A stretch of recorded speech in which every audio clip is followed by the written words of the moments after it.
গেলেন।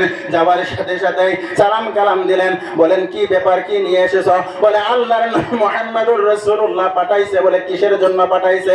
বলে আপনার বাড়িতে বলে একটা যুবতী মেয়ে আছে যার বিয়ার সময় হয়ে গেছে, আল্লাহর নবীর বিয়ার প্রস্তাব দিয়ে পাঠাইছে, আমার জন্য বিয়া দেওয়ার জন্য আল্লাহর নবী পাঠাইছে।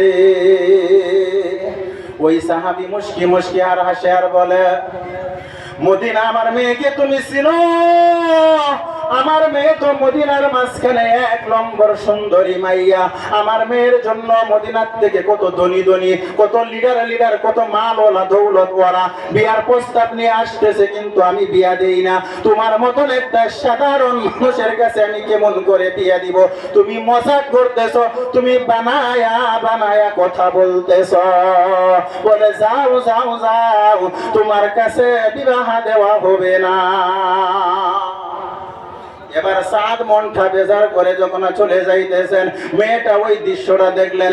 একটা যুবক আসলো, মনের মাঝখানে একটা আশা নিয়ে আসলো। আসার সময় দেখলাম তার মনটা অনেক ফুর্তি, খুব মজা দেখা যায়, কিন্তু যাওয়ার বেলা দেখি তো